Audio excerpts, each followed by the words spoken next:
मेरे साथ पटना में कुछ बुद्धिजीवी लोग साथ में हैं। इनसे हम देश के कुछ ज्वलंत मुद्दों पर और कुछ नई घटनाएं घटी है उस पर इनसे राय लेंगे कि इनकी उस घटनाओं पर क्या राय है। सर, पहलगांव घटना के बाद देश में युद्ध की स्थिति बनी, ऑपरेशन सिंदूर चला। उस ऑपरेशन सिंदूर के बाद भारत के माननीय प्रधानमंत्री आर्मी के ड्रेस पहन करके फ़ोटो खिंचा करके खुद को प्रचारित कर रहे हैं। इस पर आपकी क्या राय है?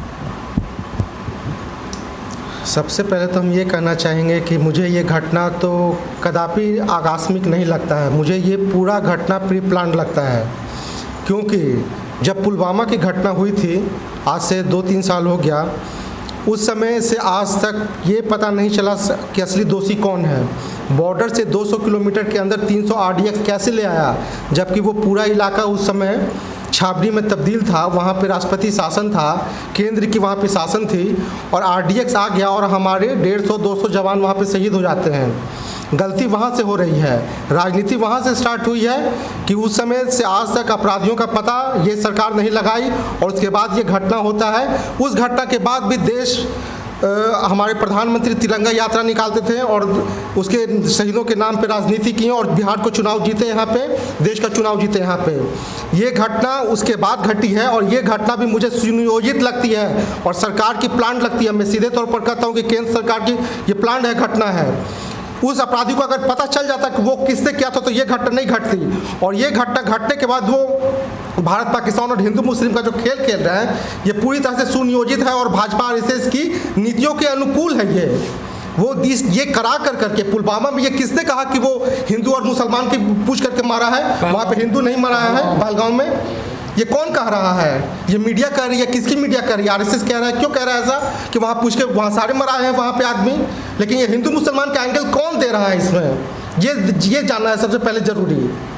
इसलिए हम ये कहते हैं कि भारत की सरकार फेल्यूर है, पाकिस्तान की भी सरकार फेल्यूर हुई है। वहाँ दोनों देश की जनता त्राहिमाम कर रही है, और ये दोनों देश मिल करके ये गेम खेल रहे हैं। ये फिक्स्ड गेम है। दोनों मिल करके अपने देश की जनता को और वहाँ की सारी समस्याओं को उलझाने के लिए ये मिल करके फिक्स्ड गेम कर रहे हैं। अभी 2 दिन पहले सोशल मीडिया पर एक वीडियो जारी होता है और उसको बताया जाता है कि मध्य प्रदेश के एक नेता का यह वीडियो है जो अपने महिला मित्र के साथ सड़क पर ही शारीरिक संबंध बनाते हैं। यह कहाँ तक उचित? ये बहुत उचित घटना है। जो जिस पार्टी के और जिस संगठन के आदमी जो ये काम कर रहे हैं, उनका चाल चरित्र और चेहरा यही है। वो आपके वहाँ पे हुआ, कश्मीर में हुआ था। नहीं, कश्मीर में भी, हम कश्मीर से स्टार्ट कर रहे हैं। वहाँ पे जो एक आदिवासी वो बंजारा लड़की थी, उसके साथ बलात्कार होता है। वहाँ के पुजारी करते हैं मंदिर में घटना, और उस पुजारी को बचाने के लिए भाजपा के लोग तिरंगा यात्रा निकालते हैं उसको बलात्कारी को बचाने के लिए, जिस तरह की कुलदीप सेंगर को बचाने के लिए इन लोग किया है। और एक और वहाँ जो उसका आचार्य है यूपी में, मालिश करवा रहा था अपनी शिष्या के साथ, उन लोग को बचाने के लिए तिरंगा यात्रा निकालता है। तो उस पार्टी का चाल चरित्र चेहरा है, और वो जो कर रहा है अपनी नीति के अनुरूप ही कर रहा है, वो कहीं से गलत नहीं कर रहा है। और उसके लिए भी तिरंगा यात्रा निकलेगा, देख लीजिएगा, प्रधानमंत्री निकालेगा।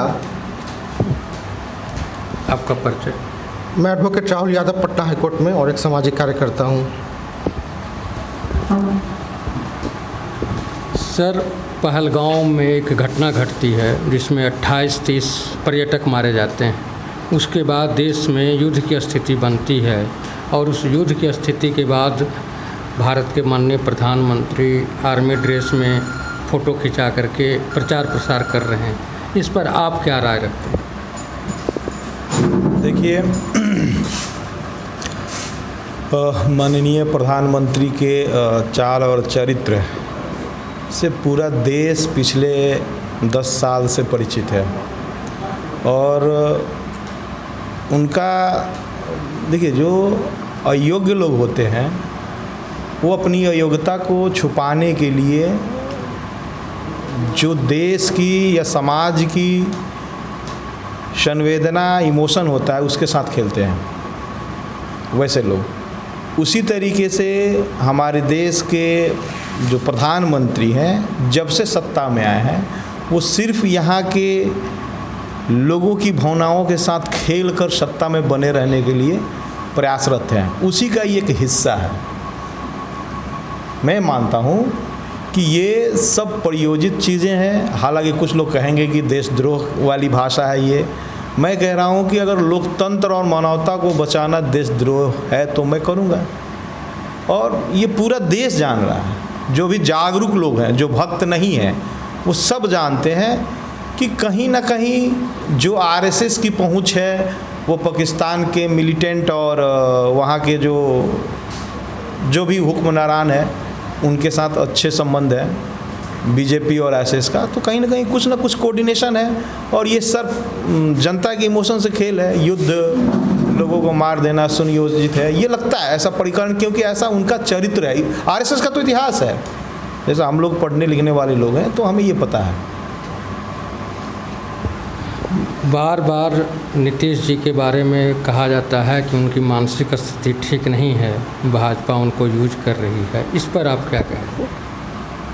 नहीं, बात तो सही है, भाजपा यूज भी कर रही है और नीतीश जी की मानसिक स्थिति भी ठीक नहीं है। लेकिन दुर्भाग्य की बात है कि जो यहाँ पे विपक्ष में बैठा हुआ लोग है वो मुख्य दर्शक बने हुए हैं। नीतीश जी जिस तरीके के राजनीति करते हुए आ रहे हैं, या नीतीश जी को चेहरा बना के सामंती, मनुवादी, आरएसएस, भाजपा जो बिहार में राजनीति करते हुए आ रही है वो बिहार के लोगों के लिए ठीक नहीं है, ये सबको जानता है। तो जाहिर सी बात है कि भाई भाजपा उन्हें कुछ खिलाती होगी जिनसे उनका जो मानसिक स्थिति जो है वो स्वस्थ नहीं है और बहुत उल्टे तरीके की हरकत बची है। उनका भाषाई मर्यादा कई बार तोड़े, या बहुत सारे ऐसा वीडियो वायरल है जो ये दर्शाता है कि अस्वस्थ हैं मानसिक रूप से मुख्यमंत्री जी।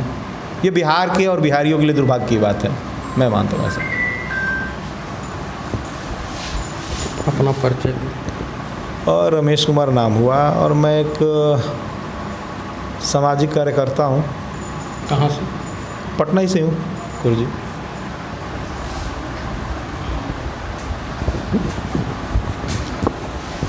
सर, महागठबंधन एक योजना लाई है, माई बहन सम्मान योजना। उस गठबंधन के जो मुखिया हैं दरोगा राय, जो पूर्व मुख्यमंत्री, उनकी पौत्री और तेज प्रताप की पत्नी को जब सम्मान नहीं दे सके तो माँ बहन योजना का कितना क्रियान्वयन हो सकेगा? बहुत अच्छा सवाल है पत्रकार बंधु।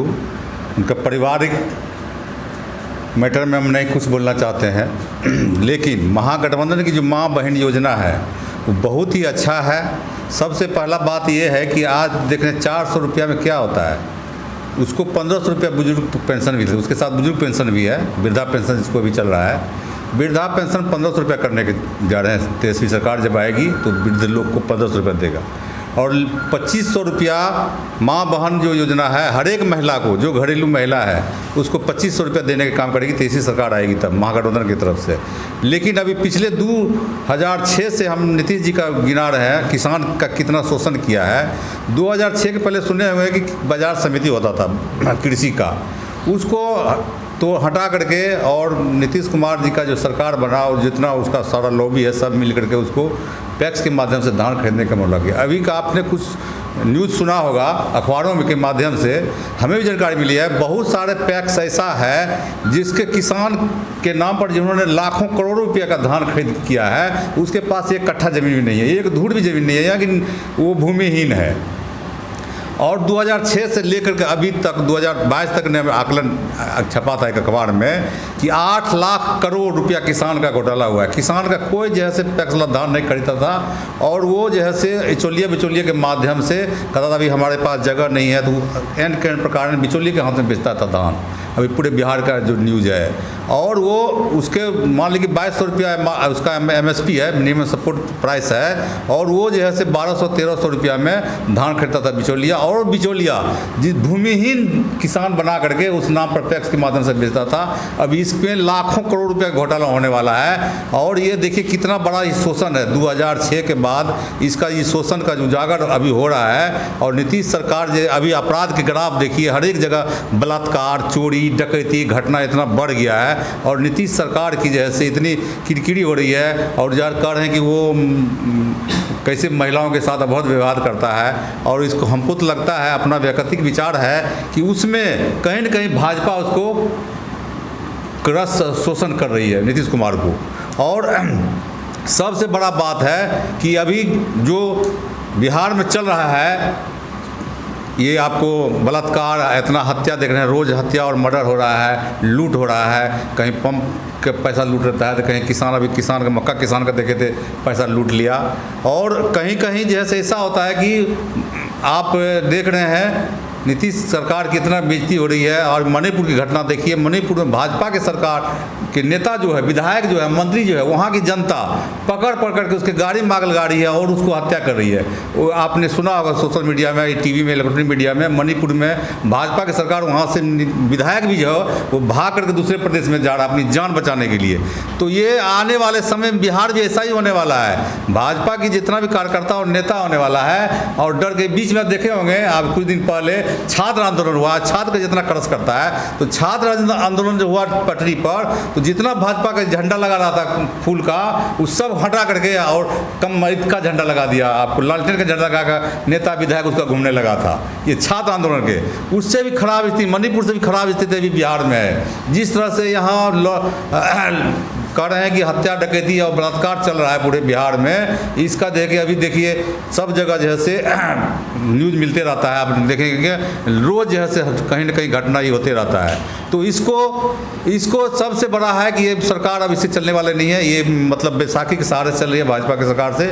इसकी सरकार जनता आने वाली 2025 में जो आने वाली अभी विधानसभा चुनाव है, अभी 2-3 महीना ही बचा है, तो इसको जो है से सबक मिलेगा और नया सरकार बनाएगी। अब सबसे बड़ा जो कारण है, नीतीश जब आए थे उसमें बोले थे कि हम पलायन को रोक देंगे, बहुत बड़ी फैक्ट्री लगाएंगे, अब बहुत सारा विकास का काम करेंगे।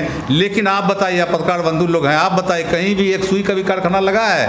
और पलायन कहाँ रुका है और बढ़ते ही गया है। पलायन अभी देखिए ट्रेन में देखिए, बस में देखिए, आप एरोप्लेन में देखिए, जहाँ भी देखिए इतना भीड़ है। ट्रेन में तो लोग मतलब कि जनरल बोगी में बॉडी भूसा जैसे कस जाता है, बकरी भेड़ जैसे घस ले जाता है, उसके माध्यम से वो जाता है, पलायन वाला यहाँ से जाता है। और सबसे बड़ा बात है, सरकार ने 20 वर्ष काम किया और यहाँ कुछ काम नहीं हुआ, सुई का भी कारखाना नहीं खुला। सबसे बड़ा जो बाढ़ का जो कहते हैं येलो नदी था चाइना का, वो शोक की नदी कहती थी, लेकिन उन्होंने, चाइना ने उसको अपना बना लिया, उसने उसको शोक को अपने खुद में बदल लिया।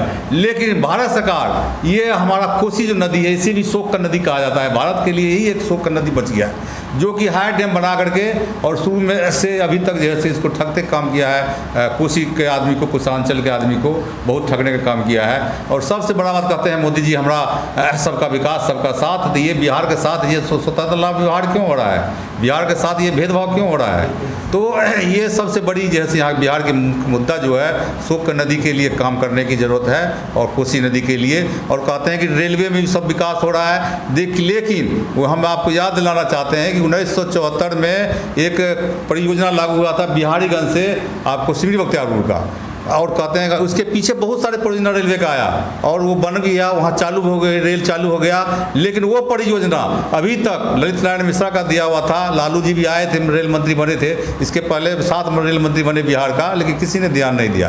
तो लालू जी भी उन पर कुछ चालू किए थे काम, लेकिन वो फिर उसी के ढाक के 3 बात हो गया, वो पूरा ज़मीन पर नहीं उतरा। ये सबसे बड़ा मोदी के लिए ये बात है। और वहाँ के सांसद के लिए भी, यहाँ के जनता ने सभी को भाजपा के चाहे एनडीए के सरकार को वोट देकर के भेजने का काम किया, लेकिन वहाँ सांसद ने भी उसको अपनी बात को प्रमुखता से, उस मांग को, वहाँ के जनता के मांग को नहीं रखने का काम किया। 50 वर्षों से वो परियोजना जो है से उसी ढाके 3 बात बना हुआ है, अभी तक वो नहीं हुआ है 50 वर्षों से।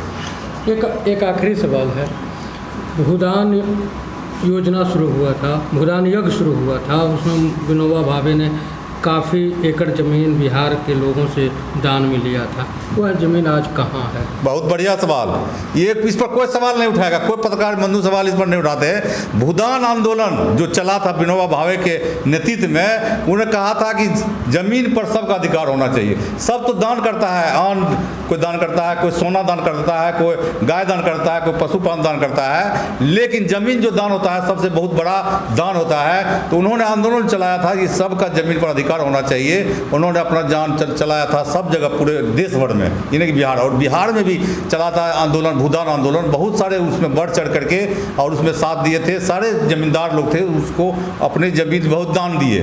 दान देने के बाद उस ज़मीन जो है उसका एक कमेटी बनाई गई।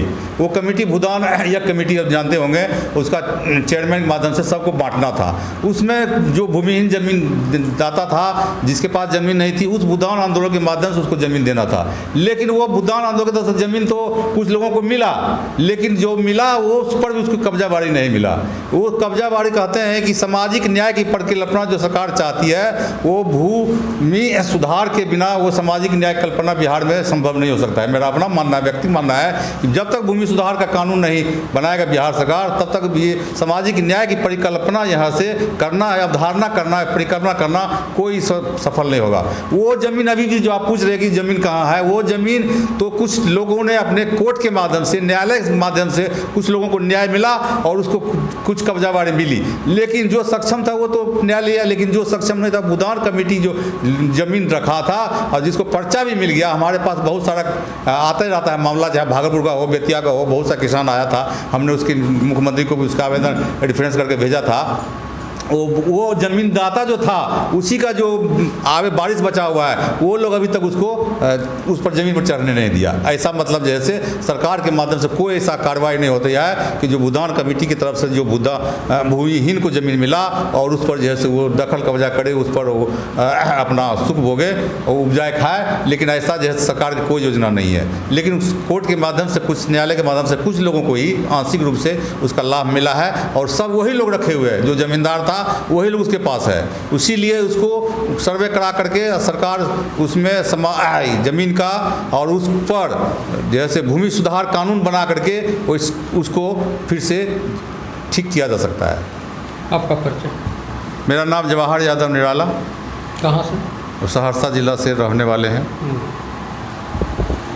अभी आप सुन रहे थे 3 बुद्धिजीवियों को कि इन लोगों ने अमुक मुद्दों पर क्या चर्चा, इनका क्या राय है। धन्यवाद।